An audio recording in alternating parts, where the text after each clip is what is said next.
Boom, let's get started with the first one. Never pay a contractor up front. Never do that. Never do that. And the reason why is because they will be ahead of you and they can walk away with that money and be more profitable. Why wouldn't I make $2,000 for doing absolutely nothing? Just taking the check and moving on. That's how contractors think. Contractors getting a bad rep with doing too much work, more than they can chew. And typically they rob Peter to pay Paul. So they'll take your money and they'll go finish a job that they ran out of money on just to be squared away with somebody that gave them a lot of work, and they'll never show back up for yours. So never, ever, ever give them any kind of money. The only thing we pay for is materials and labor. That's it. When a contractor comes in and give me a bid, it's mainly for labor. Now, if you're new, you may need to get a couple of contractors to come through and walk your project and get an actual bid with materials and labor. But my homework, and I'm always doing my due diligence, make sure you only get squared away with labor and materials. That's it. And that'll keep you safe. And they'll come, you put them on wheel call, and they'll come pick up your product from Home Depot, Lowe's, however you want to do it. And they'll take it to the place and get started. And then the way we typically structure up is by day payments, or I'll pay them at the end of the week. But if they're a great contractor, they got enough time, they got reserve in the bank to be paid at the end of the week, right? So that's number one. Number two, make sure you never pay a contractor more than what he's deserving. It goes back to number one. If you pay them, say if they're halfway through with the floors and you give them all the money for the floors, typically they'll just walk. Not all of them will, but you'll rather be on the safe side than be over leveraged and would have a potential of losing money on the deal. So with that being said, make sure you never give them much money up front, or you always pay them in increments, like a third. If they're done with a third, pay them for a third. If they're done with half, pay them for half. And that's the way we break it down. Never, ever, ever pay a contractor and allow him to get ahead of you as far as payment he's received and compared to work he's done. So make sure we get that out of there. That way you're more successful, and the contractor is more likely to show up the next day and keep working, because they understand in order to get paid their next check, what they're due, they must keep going to get their money. Number three, this is very, very important. Make sure you create a detailed scope of work. And I'm talking about even down to the light bulbs, the doorknobs, the hinges for the doors, whatever the case is. Make sure you create a scope of work whenever you're going into it.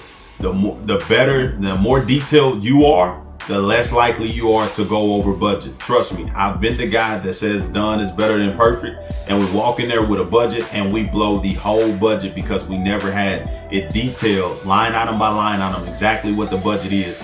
And the best part about this is once you get very detailed, you can start outsourcing it and actually hire a GC to oversee the project, because it's so detailed that the GC can't mess it up, right? It says one door for $98. The GC can go get that one door for $98 that fits it, and boom, you're ready to go, and they got the money right there lined up, ready for that GC to spend it. So make sure you got a detailed scope of work. Even what's more important, get a detailed scope of work with your contractor. So not from a standpoint of materials, but make sure you get a scope of work for the week, and then the second week, and then the third week, right? It's phases that goes into building or fixing a house. So make sure you have those phases ironed out, right? So the first thing we typically do is demo. How long is demo going to take, right? And then once we do demo, now we go install whatever we install. If we demo the kitchen, how long is it going to take us to get the cabinets in? All right. And then once we get the cabinets, how long will it take us to get the granite in?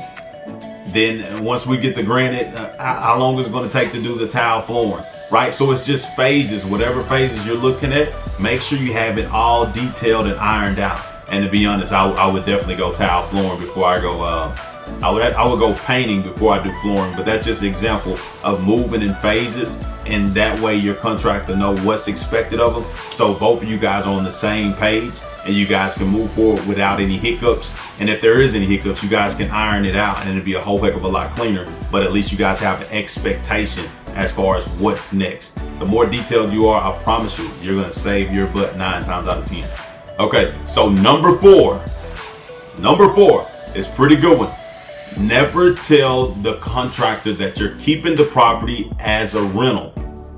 Never tell them you're keeping it as a rental. I know a lot of you guys are puzzled thinking like, man, I want to keep it as a rental. My contractor work for me. He know I rent them out. Never do this. Always tell them that, hey, this property has to pass inspection. Because if you tell them you're keeping it for a rental, they know you're going to refinance. You're not going to get an inspection on the property. And at that point, they're going to be able to cut some corners and do some things not by code that's going to end up costing you down the line when you're keeping the property.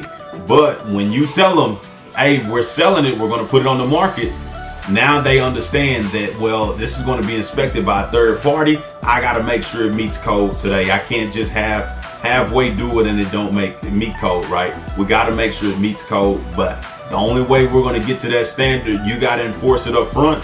And you got to tell them that, hey, this is going to be an inspection. We're listing it for sale. We're fixing and flipping it. So I got to make sure that this thing is up to code so we don't have any hiccups for the inspection. Number 5, I think is the most important rule there is. If you want a great relationship with your contractor, or even if you only have one particular project, what you want to do is you want to show your contractor another project, maybe during the middle or the end of your current one. That way ensures that they treat you right throughout the end of the process because they want the next job.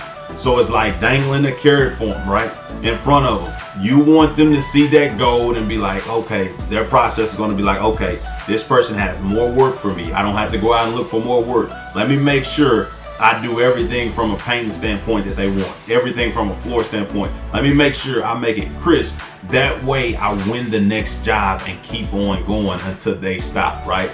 That's probably the most important thing you could do with a contractor, because you want to ensure that they treat you right, and that you want to let them know that if they do treat you right, there's something down the line for them that they can possibly cash in on, and not just this particular job. A lot of contractors think about the now and they don't think about long term. So it's your job as the GC real estate investor to put that carrot in front of them. That way they can just keep going on and treating you right the best way they can. That way they can ensure the next job and don't have to look for any other.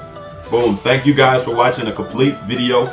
I told you guys 5 steps that you guys need to do to ensure you have a successful fix and flip or rehab on a property. With that being said, if you thought this was valuable, please like, share, and subscribe. I'm not charging you anything for this information. That's all I want, is just some generosity from you guys, just to be able to pass this on to somebody that may be needing it or looking at their first investment property. That way they won't make the same mistakes I made, and it'll help them in the future. Keep winning.